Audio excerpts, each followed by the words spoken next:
Yo guys, what's up? It's your man JK Prime Time, back here with another video. Since the NBA season's coming up, regular season, preseason started already. You know the regular season games start right around October, Halloween basically.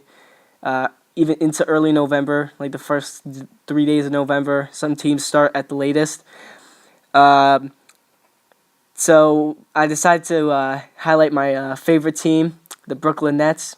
So basically, I'm going to talk about each player at every position, their stats last year, how I think if they'll do better or worse than they did last year, and even what I expect from the team to do this year with their new personnel that they added. So I'm going to start off with point guard, which is you could say basically one of our deepest positions we have on the team. At starter, we have Darren Williams, who played 64 games, for 32.2 minutes, had 14.3 points, 6.1 assists, 2.6 rebounds, and 17.69 player efficiency rating. Now, player efficiency rating, or PER, is basically a metric set that shows basically it's one single rating on how effective a player is when they're on the court, and the NBA average is 15 normally. So Darren Williams was obviously, if you went by this statistic, he was above average at his position, at least in the league in general. He only played 64 games because he did struggle with injuries like an ankle and just nagging injuries throughout the season. That kind of limited him. Also, he's in his 30s, so late 20s, 30s. So, he's not as young anymore. So, obviously durability is going to be an issue. He did well, had 14.3 points and about 6 assists. That's decent. Not as great as he was or how much he's getting paid for, because he's getting paid a lot more than what the production he's putting out in the court. But if he can play 75 or more games, I feel like they'll get a good outing. And if he could score more, I don't know, he could just improve all the way. But seeing that he's in his 30s, obviously he's declining with age, so it's not surprising that he didn't do as well last year as other seasons. Next is the position, someone the Nets signed in the offseason, was Jarrett Jack.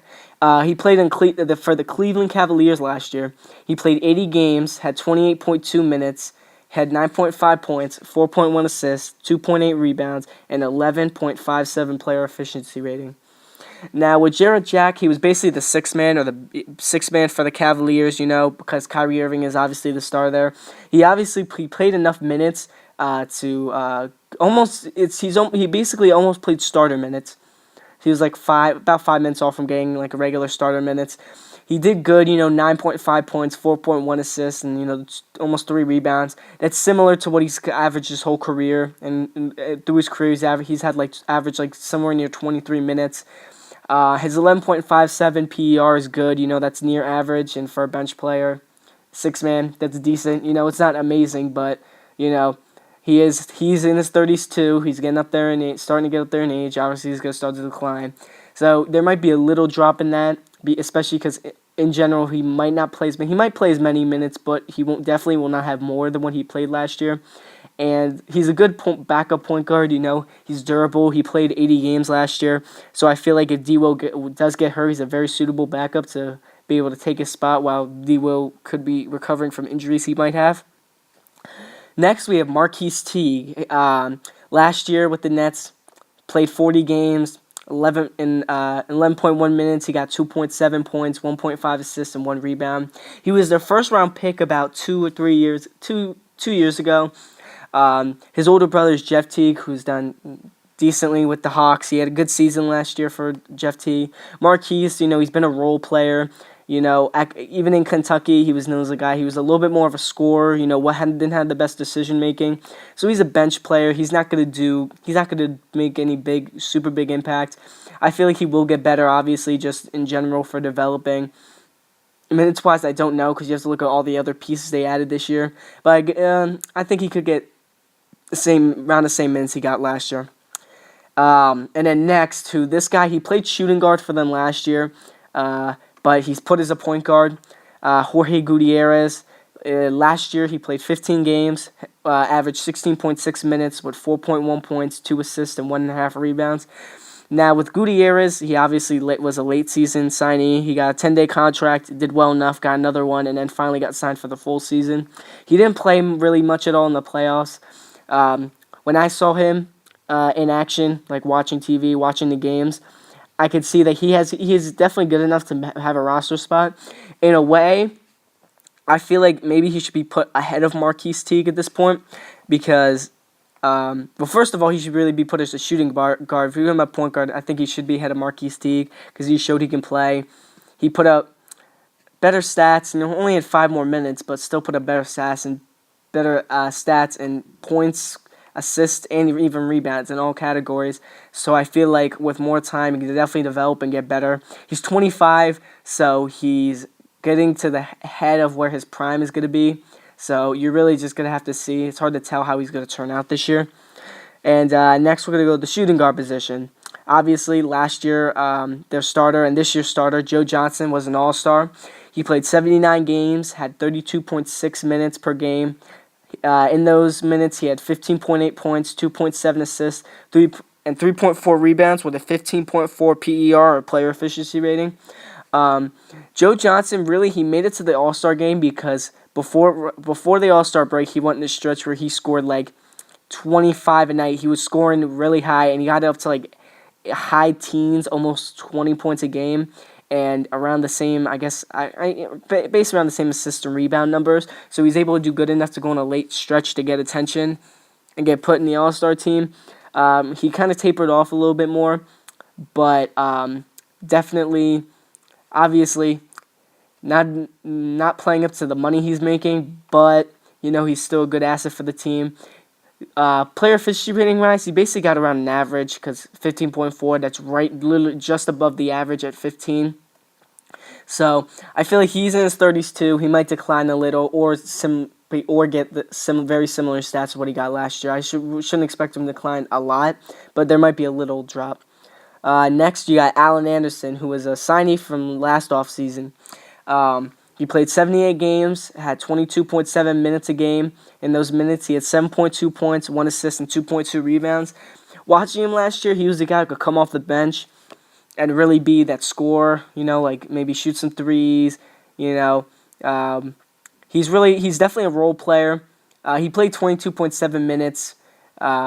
He was almost like a sixth man, but not really, because if you look at some of the other guys' minutes, who I'm going to go into later, you could tell that it was spread, especially because of some of the older players were given less minutes, obviously, so they could not get injured. So it was an odd spread there. Next, we have Markel Brown, who's a rookie. He was drafted by the Timberwolves and then traded to the Nets in this year's draft. In his senior year at Oklahoma State, he played 34 games, all of them starting. He had 35.3 minutes, and in those minutes, he had 17.2 points, 5.3 rebounds, 2.9 assists, 1 steal, and 1 block per game. Now, with him, I'm liking how he's doing, especially because if you look at news reports, they said in practice that he's really shown off his athletic ability. And so that's good because he's a little short. He's like 6'4", 6'5", so he doesn't have like the best, like amazing size that would definitely draw a team to get attention to him.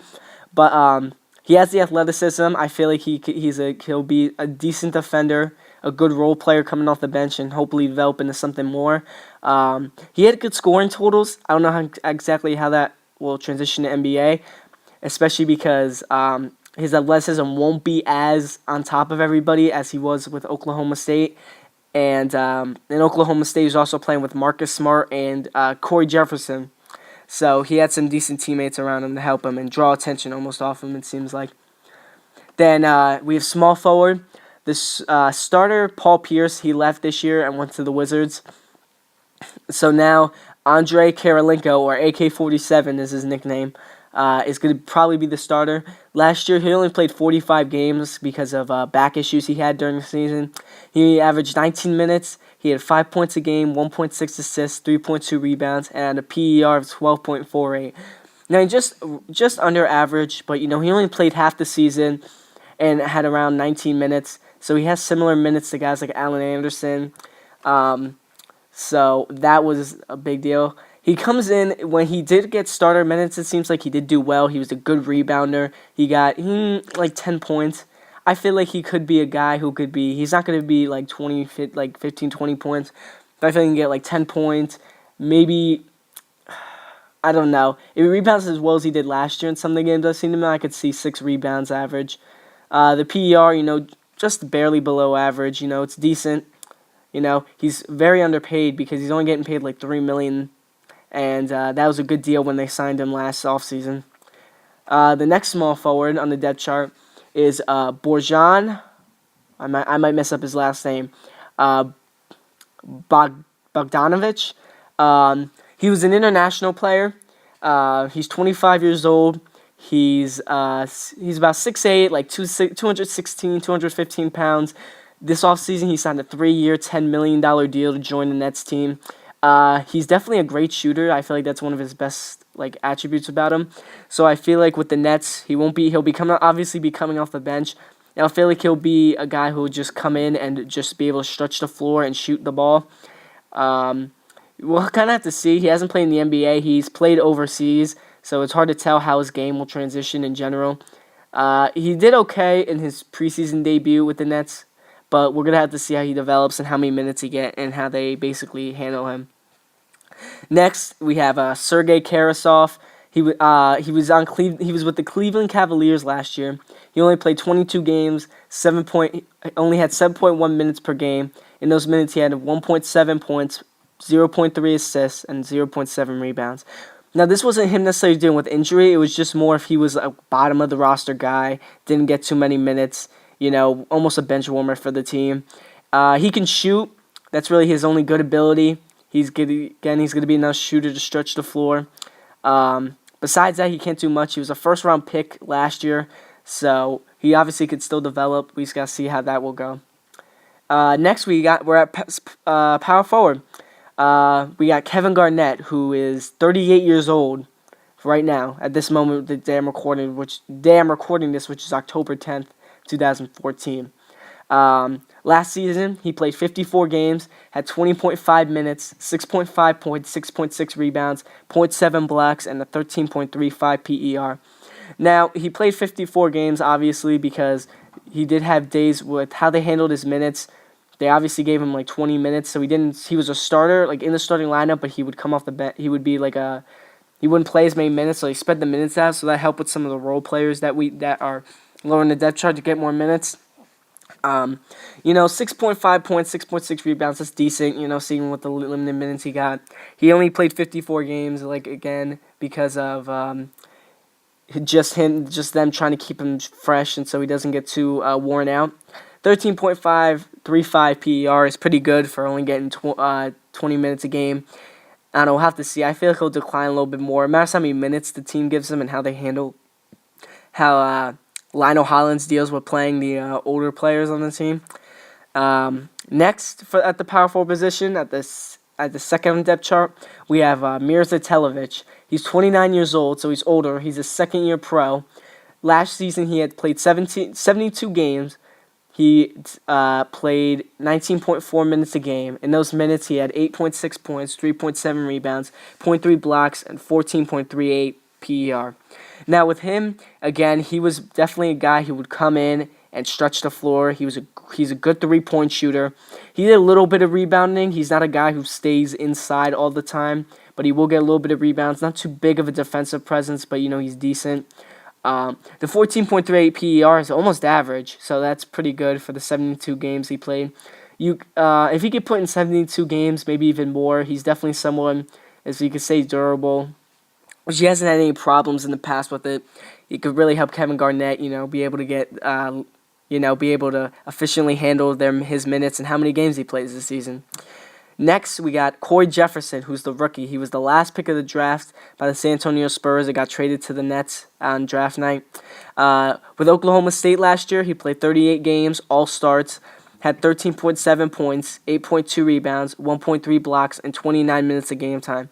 So he's definitely a guy who I feel like at his ceiling, if he can play like he didn't, obviously he won't get as many minutes, but I feel like he can come in, he's going to be like the, older, almost old style power forward. He's going to have some scoring. He's going to rebound. He can play defense, which will help him get more minutes with the team. So I feel like he can be a defensive specialist to come and definitely block shots. Last position we got up here is center. So the starting center, Brook Lopez, only played 17 games last year after breaking a bone in his foot. And that's another reason, besides guys like Kevin Garnett and Paul Pierce having old age, giving the role players more minutes and really expand to see how they actually play. But in those 17 games and the 31.4 minutes he played per game, he had 20.7 points, 6 rebounds, 1.8 blocks, and a 25.5 PER. Now, Brook Lopez, he's always been a guy, he's a great scorer. He's past 2 years, he's been leading the team in scoring. He's not too good of a rebounder. That's really the only thing you can knock him on. Not the last season, but the year before, he made it on an all-star team. So he's definitely good enough. He's an all-star caliber player. He's getting playing what his worth is his money. He's a 25 PER, which is good. So he's above average. He's good. He's definitely definitely an efficient player. So the last and final player who's actually on the depth chart, because there's 2 other guys who I guess were signed in the offseason, but they're not mentioned on the depth chart. They're resting guys, so I don't know if they'll make the team, so I'm not necessarily going to talk about them because they're no names and never heard of them. They don't have any stats you could really research on about them. But last player we got is Mason Plumlee.